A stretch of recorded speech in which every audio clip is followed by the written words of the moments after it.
Numéro 2. Dans chaque cas, déterminez la mesure manquante, sachant que les deux polygones sont semblables. La question A ressemble beaucoup à l'exemple de la page 156 pour lequel j'ai déjà fait une vidéo. Vous pourrez également utiliser cette démarche pour les questions B et D.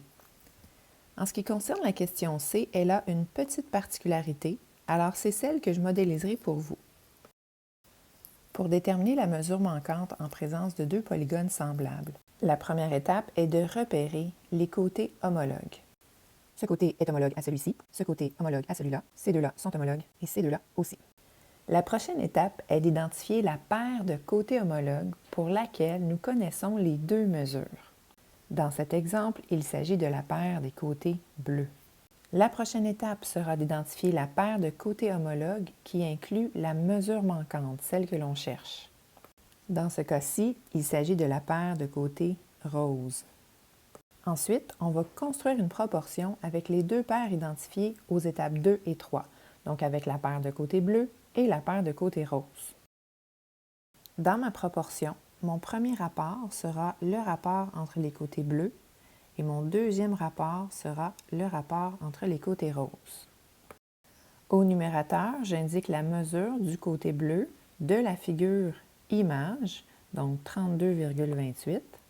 Et au dénominateur, j'indique la mesure du côté bleu de la figure initiale, donc 24 cm. Pour les côtés roses, au numérateur, j'indique la mesure du côté de la figure image. C'est la mesure manquante, donc je mettrai mon point d'interrogation. Et au dénominateur, j'indique la mesure de la figure initiale. Et c'est ici qu'il y a une petite particularité dont je voulais vous parler. Je dois indiquer une valeur numérique ici pour pouvoir faire mon produit croisé, mais il n'y a rien d'indiqué sur la figure. Alors, que faire? On doit utiliser nos connaissances antérieures à propos des rectangles. En effet, on a 4 angles droits ici, donc on sait qu'on est en présence d'un rectangle.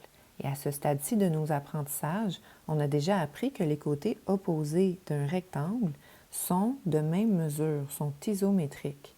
Alors, si j'ai une mesure de 20 cm d'identifier ici, ce sera la même mesure en bas. Et c'est cette mesure que j'indiquerai dans ma proportion. Lorsque la proportion est construite, la prochaine étape sera de résoudre, par calcul, à l'aide du produit croisé.